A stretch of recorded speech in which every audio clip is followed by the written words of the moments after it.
नमस्कार, बहुत स्वागत है प्राइम डिबेट में आपका। पिछले हफ्ते प्राइम डिबेट में हमने सवाल उठाया था कि क्या गठबंधन कांग्रेस के लिए वक्त की मांग है। कांग्रेस के विद्वान प्रवक्ता ने उस दिन ऐसी किसी भी संभावना को सिरे से खारिज कर दिया था। आज कांग्रेस ने आधिकारिक रूप से ऐलान कर दिया कि समान विचारधारा वाले दलों के लिए मित्रता की टेबल सजकर तैयार है। इस ऐलान के क्या मायने हैं?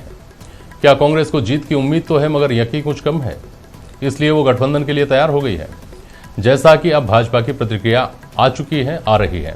या ये राजनीतिक कुशलता कही जाएगी कि जब पार्टी एक एक करके सूबे हारती जा रही है तो राजस्थान में सत्ता में वापसी के लिए गठबंधन में कैसी हिचक? वैसे भी कांग्रेस इस बात को जानती है कि राजस्थान में गठजोड़ के बावजूद बसपा कांग्रेस की मुखापेक्षी ही रहेगी। इस नए मोड़ से चुनावी राजनीति किधर मुड़ेगी, आज प्राइम डिबेट में इसी पर चर्चा होगी। पहले कुछ बिंदु। आखिरकार कांग्रेस ने गठबंधन के लिए खोले दरवाजे। समान विचारधारा वाले दलों के साथ गठजोड़ करने को तैयार कांग्रेस। बसपा के साथ गठबंधन तय मानकर लगाई जाने लगी अटकलें। एससी के प्रभाव वाली सीटों पर कांग्रेस के टिकटार्थियों की धड़कनें हुई तेज। वैसे भी दलित वर्ग परंपरागत रूप से रहा है कांग्रेस का वोट बैंक, लेकिन पिछले चुनाव में पार्टी के दलित वोट बैंक में भाजपा ने लगा ली थी सेंध। अब बसपा से गठजोड़ के बाद दलित वोट की वापसी की कांग्रेस को उम्मीद। कांग्रेस के प्रदेश में अन्य संभावित गठबंधनों पर भी नजर। हनुमान बेनीवाल और घनश्याम तिवाड़ी के हाथ मिलाने के लगाए जा रहे हैं कयास। क्या गठबंधनों की चुनौती को गंभीरता से लेगा अंगद का पांव? और प्राइम डिबेट में आज भाजपा प्रवक्ता अमित गोयल साहब हमारे साथ हैं, वरिष्ठ पत्रकार श्याम सुंदर शर्मा जी हैं हमारे साथ, और कांग्रेस प्रवक्ता प्रताप सिंह खाचरियावास जी हमारे साथ में। स्वागत है आप सभी साहिबान का। प्रताप जी, नाना करते प्यार कर बैठे आप बसपा से। आखिर बहुत दिनों से ऐलान टलता जा रहा था, आज हो गया कि आप कर सकते हैं गठजोड़ किसी के साथ भी। बसपा का कयास लगाया जा रहा है।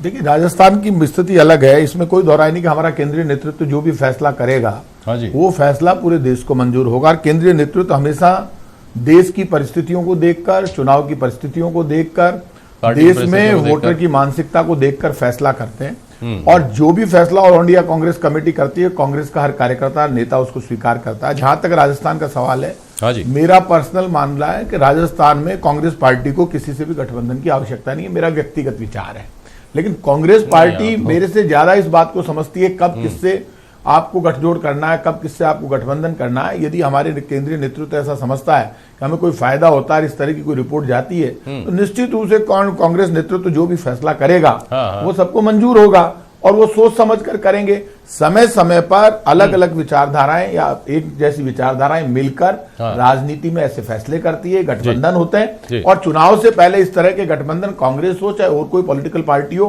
पहले भी करती आई है, करती रही है। और इसमें केंद्रीय नेतृत्व की बड़ी भूमिका होती है। केंद्रीय नेतृत्व कब क्या ठीक समझता है, कब क्या करना चाहता है, वो उसका अधिकार है। लेकिन राजस्थान में इस वक्त मैं इतना कह सकता हूं कि कांग्रेस पार्टी हर क्षेत्र, गांव, कस्बे में बहुत बड़ी पार्टी के रूप में लोग कांग्रेस की तरफ देखते हैं। और कांग्रेस को आज मेरा मानना है पर्सनल, प्रताप सिंह खाचरियावास का एज ए कांग्रेस कार्यकर्ता, कि कांग्रेस पार्टी किसी से गठबंधन नहीं करे तो भी कांग्रेस पार्टी भारतीय जनता पार्टी को बड़ी शिकस्त देने की स्थिति में, क्योंकि पूरा राजस्थान कांग्रेस के साथ खड़ा है। लोग कांग्रेस की तरफ देख रहे हैं कि कांग्रेस वो अल्टरनेटिव पार्टी है जो हमेशा से आजादी से लेकर आज तक हमेशा बड़ी भूमिका में रही। और इस वक्त कांग्रेस की आंधी चल रही है, जनता कांग्रेस के साथ खड़ी है। जहां भी कांग्रेस के नेता कार्यकर्ता कोई आंदोलन करते हैं, मीटिंग करते हैं, वहां बड़ी तादाद में लोग। प्रताप जी, वास्तव में आप अपने व्यक्तिगत विचार बोल रहे हैं या किसी रणनीति के तहत पार्टी नहीं समझाया है कि यह भी बोलना है कि किसी से जरूरत नहीं है हमको गठजोड़ की, लेकिन गठबंधन किया है तो ठीक है, निभाएंगे?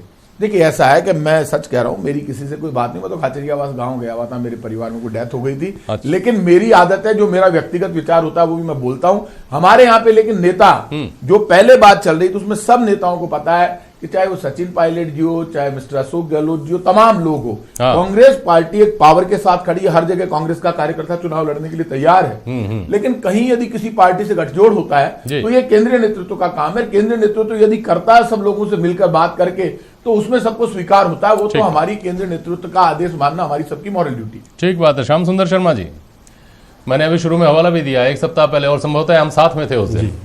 कांग्रेस के एक और प्रवक्ता जब इस तरह की बातें शुरू ही हुई थी, या यूं समझ लीजिए कि रफ्तार पकड़ रही थी, तब ये सवाल उठा था और उन्होंने भी खारिज किया था इस बात को।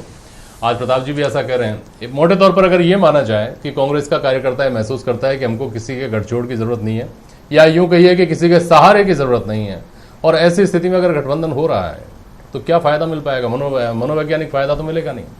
जेपी शर्मा जी, क्योंकि प्रताप जी को पता नहीं, पहले भी यहाँ पे अशोका जी आए थे तो वो मना कर रहे थे, लेकिन अशोक गहलोत जब यहाँ आए थे प्रेस कॉन्फ्रेंस से कह के गए थे कि हमारी बातचीत चल रही है, गठबंधन हो सकता है। वो आज स्पष्ट हो गया। आज बोर्ड रूम में उन्होंने मीटिंग ली और उन्होंने साफ कहा कि हम गठबंधन करने जा रहे हैं, क्योंकि ये बात सही है कि कांग्रेस को 40 सीटें अगर बीएसपी से गठबंधन कर लेते हैं तो सीधे तौर पर उसको फायदा मिलता है।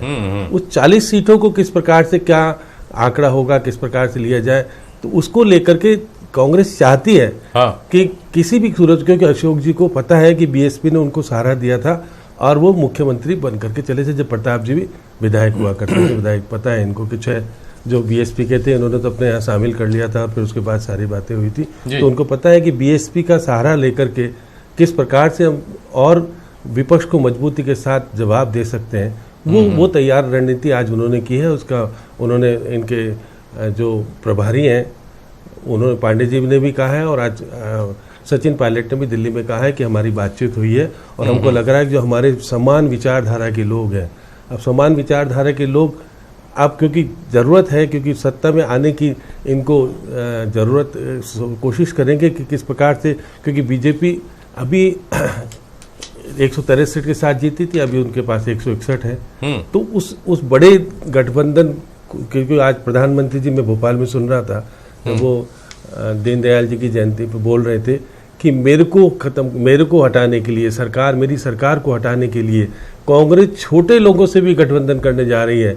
उनको गिड़गिड़ा कर हाथ जोड़ के किसी प्रकार से कह रही कि आ जाओ, हाथ खड़े कर लो हमारे साथ, क्योंकि हमारी स्थिति और मजबूत हो जाएगी। क्योंकि राजस्थान, मध्य प्रदेश और छत्तीसगढ़ में तो अलग स्थिति बन रही है कि वहाँ भी होना चाहिए, लेकिन कांग्रेस चाह रही है सब जगह गठबंधन हो, लेकिन छत्तीसगढ़ में रमन सिंह नहीं चाहते कि गठबंधन किसी प्रकार तोड़ा जाए।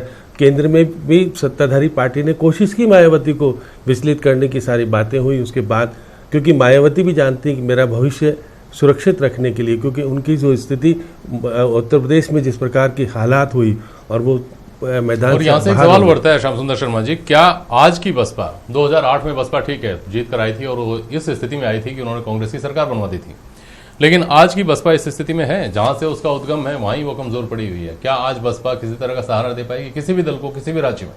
देखिए जेपी शर्मा जी, कुछ वोट तो है उनके, उन वोटों के आधार पर वो, क्योंकि यहाँ 17 सीट या 15 सीटों का दावा कर रहे हैं, 12-13, क्योंकि इनके भी कुछ नेता हैं जिसमें क्या अपने डॉक्टर जितेंद्र सिंह खुद ही वहाँ केतड़ी से, उनके अभी भी आज भी विधायक हैं, न्यागली भी विधायक हैं, वो 2 तो है, और तीसरे धौलपुर से जो विधायक अब वो हार गए थे, उसके बाद पहले जीते थे, उसके बाद उनकी पत्नी विधायक है। तो कुछ लोग, कुछ जगह तो इनका वर्चस्व है, क्योंकि आप देखिएगा कि 1% से 2% की सीटें बहुत सारी ऐसी है कि आप देखिए 1998 में 53 सीटें ऐसी थी, और 2003 में 83 सीटें थी, 2008 में 76 सीटें थी, और 2013 में 40 सीटें ऐसी थी, क्योंकि बहुत कम मार्जिन से जीते थे।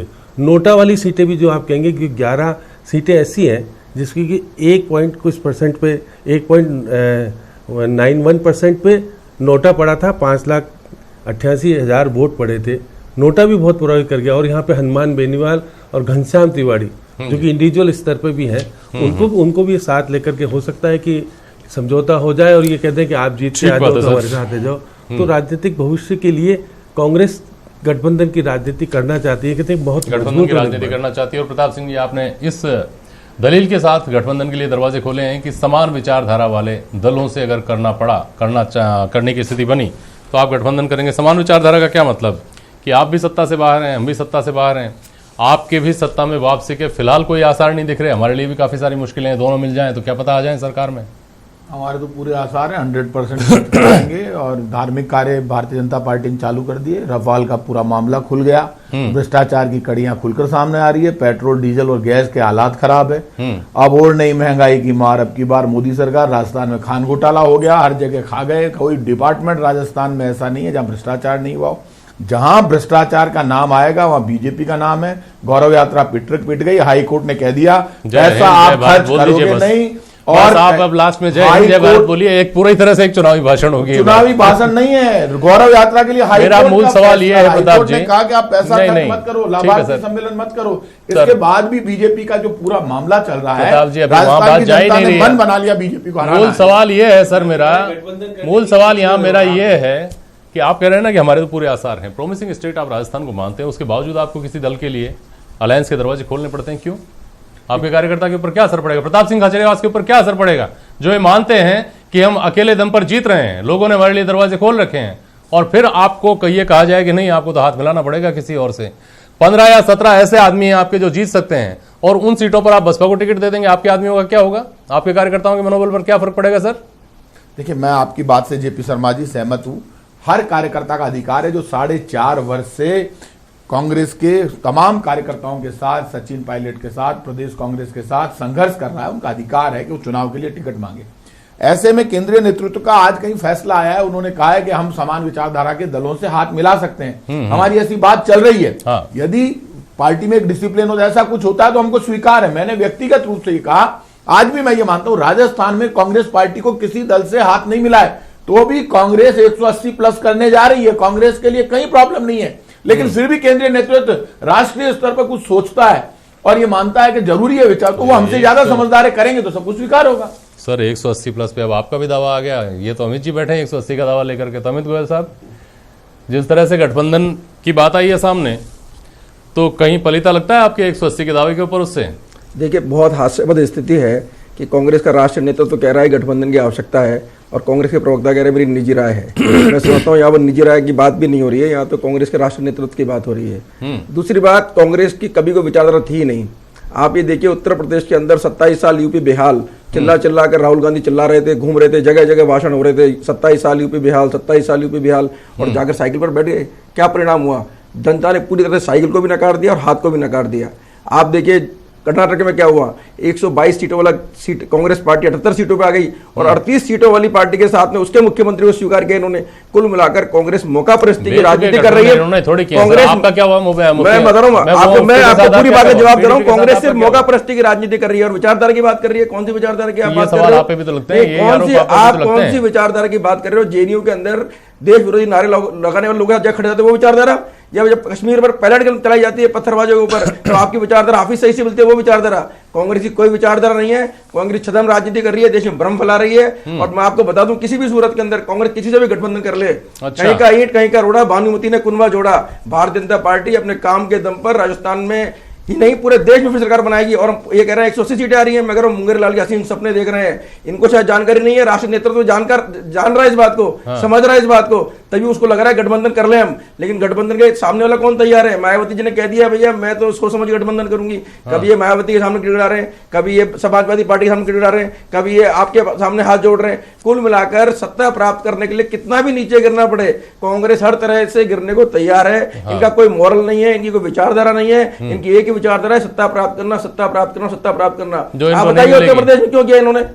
उत्तर प्रदेश में नहीं गए इन्होंने 27 साल यूपी बिहार, फिर क्यों जाके अखिलेश के साथ में खड़े हो गए? कारण ये किसी भी सूरत में भारतीय जनता पार्टी सत्ता से नहीं है। आज भी देखिए देश के अंदर जब कोई राहुल गांधी ट्वीट करते हैं उनका समर्थन पाकिस्तान से होता है। आज पाकिस्तान की भाषा माने तो मोदी हटाओ, आज हाफिज सईद की भाषा मानो तो मोदी हटाओ, आज ISIS की भाषा बनाओ तो मोदी हटाओ, आज कांग्रेस की भाषा मोदी हटाओ। कुल मिलाकर देश के अंदर भ्रम की राजनीति फैलाई जा रही है और कितने गठबंधन कर ले कुछ होने वाला नहीं है। पार्टी पूरे दम से राजस्थान में नहीं और पूरे देश में पूरे दम से तो आप पहले भी करते रहे ना कोशिश, पूरे दम से आपने पहले भी कोशिशें की हैं, क्यों नहीं होने वाला है? इतना आत्मविश्वास कहां से आता है आप लोगों में? हमें हमारे काम का आत्मविश्वास है। नहीं तो सरकार ने क्या नहीं किया बताइए आप मेरे को। अगर कांग्रेस ने कुछ किया होता तो जनता ने कांग्रेस को नकारा नहीं होता, इतनी सीटें इनकी आई नहीं होती। हाईकोर्ट का निर्णय था, इससे तो निकम्मी सरकार कभी नहीं आई। सुनिए अमित जी, सुनिए, ये जो आत्मविश्वास है आपका 2004 की याद दिलाता है। उसमें तो आपने बाकायदा नारा ही दिया था इंडिया शाइनिंग, यानी आपने कहा था कि पूरे देश में विकास की ऐसी लहर दौड़ रही है कि फील गुड, अच्छा महसूस करिए, बहुत बढ़िया हो रहा है, उसके बावजूद आप हार गए 2004 हो सकता है। तो क्या फर्क, देखिए मेरी बात सुनिए, उसमें और आज में क्या फर्क आ गया, मुझे तो समझाइए। क्या तब का नेतृत्व जो था वो आज के नेतृत्व से कमजोर था? भारतीय जनता पार्टी 10 करोड़ कार्यकर्ताओं की पार्टी है, 10 करोड़ लोग भारतीय जनता पार्टी के सदस्य हैं। राजस्थान में 90 लाख सदस्य हैं और 21 राज्यों हमारी सरकार है। कांग्रेस पूरी तरह नकार दी गई है देश में। कांग्रेस का जो दोगलापन है, कांग्रेस की विचारधारा तुष्टिकरण की विचारधारा, और कांग्रेस जो गठबंधन करना चाह रही है, दलित वोटों के लिए बात नहीं हो रही है। कांग्रेस नहीं चाहती किसी भी तरह से मुस्लिम वोटों का बिखराव हो। कुल मिला के कांग्रेस का एक एजेंडा है कि सत्ता बनाना है, उसके लिए मुस्लिम वोटों का बिखराव नहीं। कोई बसपा जब भी टिकट देती है तो आप देखिए बसपा के अधिकांश टिकट मुस्लिम होते हैं। कुल मिला के अपने मुस्लिम वोटों के द्विगुण रोकने के लिए कांग्रेस बसपा के साथ अलायंस करना चाहती है, लेकिन सामने वाला भी करना चाहे, ये तो कह रहे हैं हम करना चाहते हैं, सामने वाला स्वीकार कर रहा है कि हम करेंगे नहीं करेंगे। मुस्लिम प्रत्याशियों को टिकट दिया बसपा ने आज तक, जरा बताइए। बहुत सारे मुस्लिम प्रत्याशियों को टिकट दिया, बता दीजिए। मैं आप कम से कम मेरी बात सुनिए, पिछली बार के अंदर आप बसपा के टिकट देखेंगे तो बसपा ने 37 टिकट मुसलमानों को दिए। कितने आदमी जीत कर आए मुझे उससे नहीं, जीतने का लेकिन नहीं है, समझ में आ रहा है, लेकिन ये वोट बढ़ते हैं। कांग्रेस उन वोटों को बांटना नहीं चाहती और सिर्फ अपने मुस्लिम वोट बैंक को सुरक्षित रखने के लिए कांग्रेस बसपा अलायंस करना चाहती है कि उन्हें विश्वास नहीं है कि राजस्थान में सरकार बनाएंगे। सरकार का आप देखिए जाइए, आप कह रहे हैं राजस्थान गौरव यात्रा फेल हो गई, आप जाके देखिए 20-25 हजार एक विधानसभा में आ रहे हैं, आप कह रहे हैं फेल हो गई। जहां जा रहे हैं मुख्यमंत्री के स्वागत में 10,000 लोग खड़े हैं। तो आप ठीक है प्रताप जी, आप अमित गोयल ने जो कहा उसके ऊपर कुछ बोलना चाहेंगे? आगे जाऊंगा। ऐसा है, गौरव यात्रा के ऊपर पत्थर चले, काले झंडे दिखाए, आपने चलवाए और हमने साबित हो गया। अरे हमने क्या, अरे आपके लोग प्रताप जी ये साबित हो गया, आपके लोग थे अशोक गहलोत नर लगा रहे थे फालतू ना, तो कि आपके बीच में नहीं बोला इसीलिए आप बोल लिए, अब चुप रहना सीखिए। ऐसा है, आपको पता है, आपके टीवी पर खबर आई, अखबारों में खबर आई, काले झंडे दिखाए, पत्थर फेंके गए। ये जब जबरदस्त रिवोल्ट होता है, विरोध होता है, तब आप पुलिस के दम पर यात्रा निकालना चाहते हैं। आपके मंत्री जो आगे चल रहे हैं मुख्यमंत्री जी के, उनको गांव में जाकर पहले संपर्क करना चाहिए। बताओ, उनकी हिम्मत नहीं हो रही कि गांव में जाकर बताए मुख्यमंत्री आ रही है, इस कारण से आ रही है, इसलिए गौरव यात्रा हो रही है, ये हमारी वर्किंग है। आप काले झंडे मत दिखाओ, आप पत्थर नहीं। और एक जगह हुआ है क्या विरोध? सब जगह विरोध हो रहा है। और मैं आज आपसे कह दूं, ये जो बड़ी बड़ी बातें करना हर प्रवक्ता का अपना अधिकार है। हमारी गलतफहमी तो पिछली बार जनता ने निकाल दी, हमारी 21 सीटें आई थी, और मैं आज बता रहा हूं बीजेपी की ऐसी गलतफहमी निकलेगी, इनका घमंड, इनकी बातें, इनकी स्टाइल, और जो ये चल रहे हैं ना गौरव यात्रा में सरकारी दम पर, ये पूरी हवा निकल जाएगी। ऐसे हारेंगे कि जिंदगी में याद रखेंगे। ये घमंड कभी भी किसी को नहीं होना चाहिए, कांग्रेस हो चाहे बीजेपी की हो। जनता वोट देती है, जनता जिताती है। घमंड की भाषा कि हम तो साहब जीत ही गए हमने, मैं आज कह रहा हूं, ये कोई 5 काम बीजेपी बता दे जो जनता के हित में इन्होंने राजस्थान में किए हो। कौन से नहीं किया? कोई काम नहीं किया। आप बता देना, बता देना, आप किसान, अरे बता देना यार, अभी मैं तो हर विषय पर डिबेट करने को तैयार है। अरे अभी बता देना यार, आपकी मैडम नहीं बता पा रही। अरे हम बता देंगे, हम कर रहे हैं, अभी बता देना, तो मना नहीं कर रहा। अभी आपको टाइम मिलेगा, आप इशू पर डिबेट करना चाहते हो, डिबेट कर रहे हैं, आप सड़कों पर इशू पर डिबेट करना चाहते हो, पानी का डिबेट पे इशू करना चाहते हो, आप आओ ना, दाम बढ़ा दिए, डिबेट करने तैयार हो, कौन से इशू पर करना चाहते हो? सब जगह बेईमानी। चलिए ठीक है सर, ठीक है। राफेल डील में मोदी जी खुद फंस गए, भ्रष्टाचार हो गया, भ्रम फैला रहे हो आप देश में, जवाब भ्रम फैला रहे हो देश में आप। देख अमित गोयल मुझे देश की राष्ट्रीय सुरक्षा समझौता किया प्रताप जी आप लोगों ने। ठीक है प्रताप जी, अमित गोयल मुझे बताइए, वो हालात भ्रष्टाचार यदि किसी ने किया, बीजेपी ने किया, ठीक है प्रताप जी ये बात कह चुके हैं।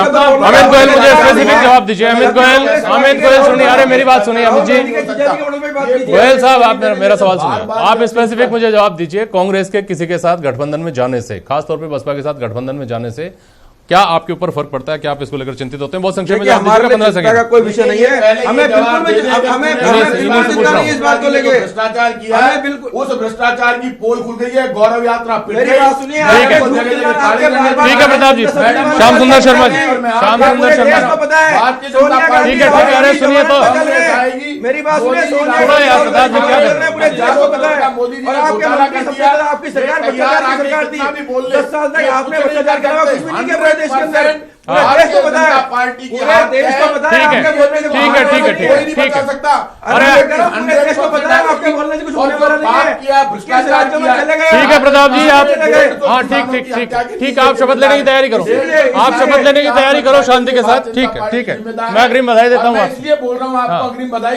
यदि ये बीच में नहीं बोलते, मैं नहीं बोलता। ठीक, आप समझोगे ये इस तरह से बदतमीजी करेंगे तो बीच में सुनेंगे। सुनिए मैं हमेशा से मेरा नेचर है। अरे सुनिए, आप किसी बीजेपी के प्रवक्ता को बुलाओ, लिमिट में रहे प्रताप जी, और और बीच में नहीं बोले, इसीलिए प्रताप जी सुनिए ना सर, अरे सुनिए, क्योंकि ये बीजेपी गलतफहमी में नहीं रहे। आप झूठे आरोप लगा रहे हो, आप झूठे आरोप लगा रहे हो, बीच में आप मुख्यमंत्री झूठे आरोप लगा रहे हो, चलिए आप सरकार झूठे आरोप लगा रहे हो, प्रताप जी सुनिए, आप देश के प्रधानमंत्री के अरे सुनिए गोयल साहब, नहीं बोलते, मैं नहीं बोलता। ठीक सुनिए श्याम सुंदर, बीच में बोलेंगे अब ठीक है सर, सुनिए तो श्याम सुंदर शर्मा साहब, श्याम सुंदर शर्मा जी, आपने जो वोटों का गणित अभी बताया, 3% वोट बीएसपी लेकर गई थी, वो अगर जुड़ जाए कांग्रेस के साथ तो कांग्रेस जीती। बहुत संक्षेप में जवाब दीजिएगा, 20 सेकंड का टाइम बचा मेरे पास। तो लेकिन मेरा सवाल यहाँ ये है कि कागज पर वोट को इधर से इधर उठाकर रखना, जोड़ना घटाना आसान होता है क्या? गठबंधन कर लेने से वो जो वोट हैं वो जमीनी हकीकत जो है वो क्या इस तरह की होगी कि वो वोट इधर से इधर आ जाएंगे? बहुत संक्षेप। जेपी शर्मा जी 3.55% लेके गई थी बीएसपी। अब आप देखिएगा जब 98 में चुनाव हुए थे तो 108 सीटों पर बीएसपी लड़ी थी, 2008 में 124 पे लड़ी थी, 2008 में 199 पे लड़ी थी और 2013 में 195 सीटों पर बीएसपी लड़ी थी। इस सीटों को रोकने के लिए अगर 195 लड़ेगी तो निश्चित रूप से कांग्रेस को नुकसान होने वाला है। और निर्दलीयों के रूप में अगर देखेंगे आप तो 98 में 604 निर्दलीय लड़े थे, 7 जीते थे और 14% वोट ले गए थे। उसके बाद 2003 में 556 लड़े थे, 13 जीते थे और 11.37% ले गए थे। 2008 में 1023 लड़े थे, 14 जीते थे और 14.9% ले गए थे। और 2013 में 998 लड़े थे, 7 जीते थे और 8.21 पॉइंट ले गए थे। तो इस प्रकार से अगर गठबंधन कर लेते तो वोटों की शिफ्टिंग होगी पार्टी के पूरी तरह से। ये आंकड़े भले ही जो भी हों लेकिन वोटों की शिफ्टिंग तो होगी। बहुत शुक्रिया आप सभी मेहमानों का प्राइम डिबेट में शामिल होने के लिए। आज के लिए बस इतना ही, नमस्कार।